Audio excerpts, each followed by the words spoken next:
स्वयं प्रकाश पुरोहित जी, आखिर इस तरह के कट्टरवादियों को और जो हिंसक हो गए हैं वक्फ के नाम पर, उनको ममता सरकार कंट्रोल क्यों नहीं कर पा रही है? क्या वजह है? क्या वक्फ कानून पर पहले लोगों को, जो कि सदन से पास हुआ, उसके खिलाफ इतना बोला गया कि इसकी वजह से आज जो हिंसा कर रहे हैं सड़क पर या ऐसी हिमाकत कर रहे हैं कि हिंदू पलायन को मजबूर है, तो आपकी सरकार कंट्रोल ही नहीं कर पा रही उनको? क्या वजह है? नहीं नहीं, देखिए सरकार कंट्रोल नहीं कर पा रही है ऐसा बोलना उचित नहीं है। देखिए दंगे, मैं आपको एक डाटा देता हूं, CSS जो हमारे देश के अंदर में एक संस्थान है जो देश में जहां जहां सोशल सोसाइटीज को मेंटेन करती है और कहां दंगे होते हैं, पूरे देश में 59 जगह दंगे हुए हैं, जिसमें 49 जो राइट्स हुए हैं वो भारतीय जनता पार्टी के जो राज्य है उनमें हुई है। और ये जो दंगा हुआ है ये सुनियोजित तरीके से किया गया है। आप थोड़ा इसका क्रोनोलॉजी को समझिए कि किस तरह से फरवरी महीने में RSS की एक 10 दिनों का कैंप होता है, जो लोग पकड़े जाते हैं। पश्चिम बंगाल जो एक इलाका है, मुर्शिदाबाद, जहां पे ये दंगे हुए या कहीं भी इनको भड़काए की कोशिश की जा रही है, वो दूसरे देश के सीमा के नजदीक है। पश्चिम बांग्लादेश को हम देख रहे हैं, पिछले अगस्त से जल रहा है।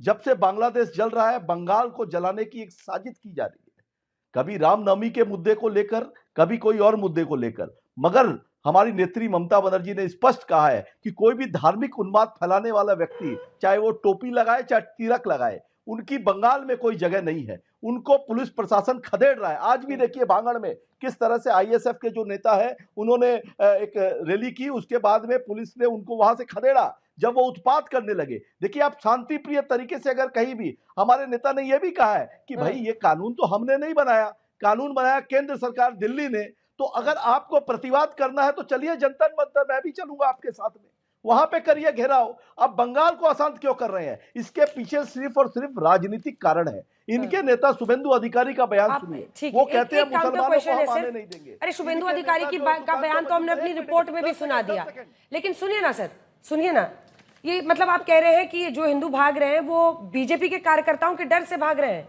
इनके घेराव की वजह से? मतलब आप क्या सुन रहे हैं, आप क्या कह रहे हैं सर? ये बहुत सीरियस इशू है।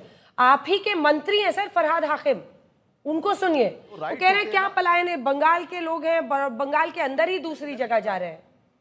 अरे जो सब कुछ समेट कर महिलाएं, बच्चे, बुजुर्ग घर से निकलने को मजबूर हो रहे हैं, वो इस सेम राज्य में, इसलिए पलायन मतलब मुश्किल स्थिति नहीं है। ये पलायन क्यों हो रहा है?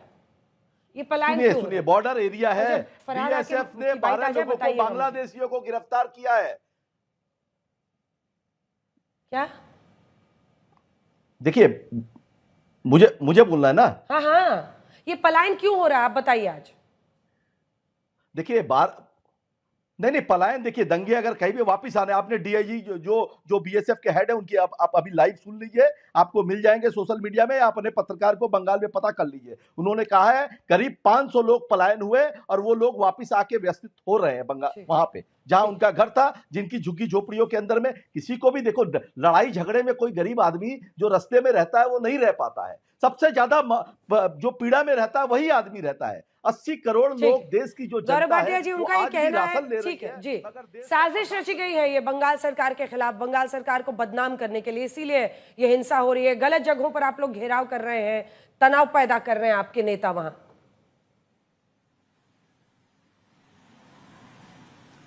देखिए अंजना जी, आज ममता बनर्जी पर्याय हैं गुंडागर्दी का, कानून व्यवस्था ध्वस्त होने का, हिंदुओं पे हमला हो और गुंडों को संरक्षण देने का।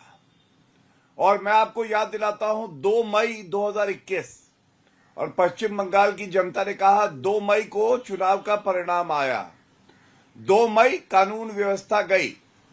और इसी तरह से अब हम जो देख रहे हैं चिंताजनक है, लेकिन कोई ऐसा प्रवक्ता किसी पार्टी को ना मिले जो आके स्वयं अपने लीडर को दिखा देता है वो कितनी गैर संवैधानिक हरकतें करती हैं।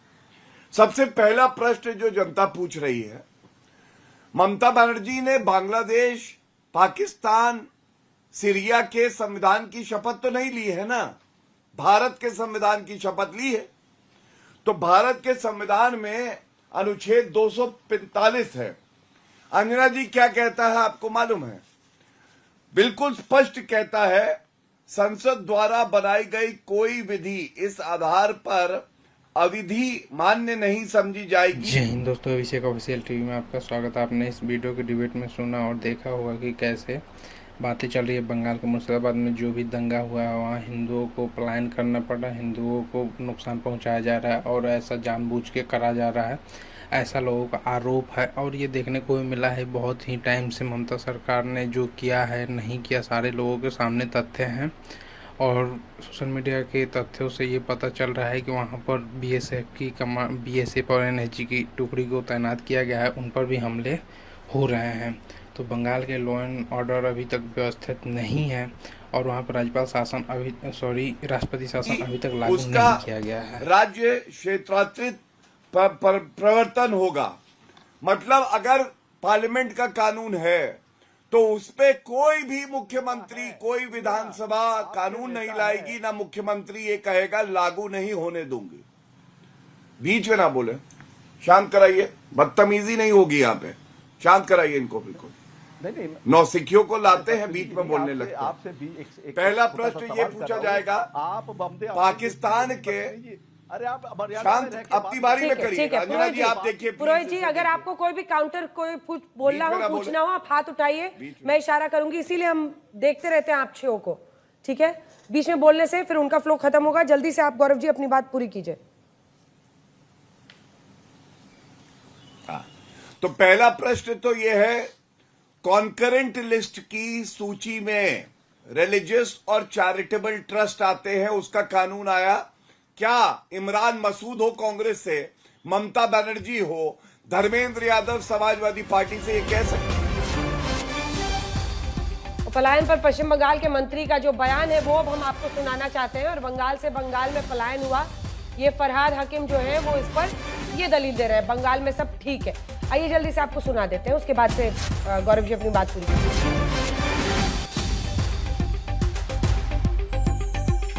यहाँ पर ऐसा कोई परिस्थिति नहीं है, बंगाल से बंगाल में ही जा रहे हैं, तो बंगाल सुरक्षित है बोल के देख जाएगा, सारी जगह जा रहे हैं, सब ठीक है। पुलिस डीजीपी प्रेस कॉन्फ्रेंस कल किया, हम देखा, जो पूरा कठोर होगा। एक घटना घट गई है, उसको लेके ऐसा कुछ नहीं होना चाहिए। वो घटना ऐसा, इससे बहुत बड़ा घटना यूपी पे इसमें गुजरात में घटी थी, उसके बाद भी लोग चुप था। आज ऐसा क्या घटना जो हुआ निंदनीय है, निंदनीय है, जो भी किया वो निंदनीय किया। फरहाद हकीम मंत्री हैं ये पश्चिम बंगाल सरकार में, ये कह रहे हैं कि सुरक्षित है बंगाल, इसीलिए बंगाल में ही एक हिस्से से दूसरे हिस्से में आ रहे हैं, बंगाल में सब कुछ ठीक है। गौरव जी अपनी बात पूरी कीजिए, फिर अन्य मेहमानों के पास जाऊंगी।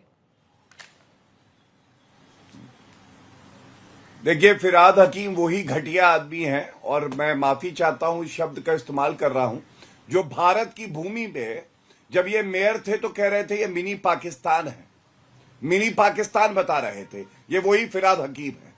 और अंजना जी एक बात और कहूंगा, निंदनीय है, क्या कह रहे हैं? कानून व्यवस्था बनाए रखना किसकी जिम्मेदारी है? ममता बनर्जी की। इस्तीफा देंगी? संदेश खाली हुआ। 2 मई की मैंने बात बताई, किस तरह से सांप्रदायिक दंगे वहां रोज होते हैं। क्या ममता बनर्जी को इस्तीफा नहीं देना चाहिए? अगर आपसे नहीं संभलता है, हिंदुओं को आप प्रताड़ित कराती है, गुंडों को अपने घर में बैठाती हैं, तो इस्तीफा दीजिए। तीसरी बात मैं आपको बताऊं, देखिए, ममता बनर्जी ने अब यह सिद्ध कर दिया है कि पश्चिम बंगाल में हिंदुओं की सुरक्षा की गारंटी कोई है तो वो भारतीय जनता पार्टी है। जिस तत्परता से शुवेंदु अधिकारी, सुकांता मजूमदार जी ने हिंदुओं के पलायन का मुद्दा उठाया है, मैं समझता हूं शर्मसार हो जाना चाहिए ममता बनर्जी को कि वो कोई कार्रवाई नहीं कर पाई और इस तरह से 500 हिंदू परिवारों को पलायन करना पड़ा। चौथी बड़ी बात मैं आपको बता दूं, दोस्तों, कलकत्ता हाईकोर्ट स्टूडियो को ऑर्गेनाइज किया गया था। अंजना का सब एंकर हैं, आए हुए लोग हैं, गौरव भाटिया, सुरेंद्र राजपूत, मलूक नागर, वरिष्ठ पठान, रतन सरदा, स्वयं प्रकाश पुरोहित, ये सारे लोग आए हुए थे। अपने अपने पार्टियों की तरफ से अपना अपना बयान दर्ज कराया, बयान नहीं, अपना अपना विचार दर्ज कराया और लोगों को संदेश देना चाहते हैं कि कौन सी पार्टी किसके लिए सबसे ज़्यादा बेटर है। तो ये जनता को पता है, कमेंट करके बताइएगा। हमारे वीडियो देखने के लिए आप सभी को बहुत बहुत धन्यवाद। मिलते हैं अगली वीडियो में, तब तक के लिए जय हिंद, जय भारत।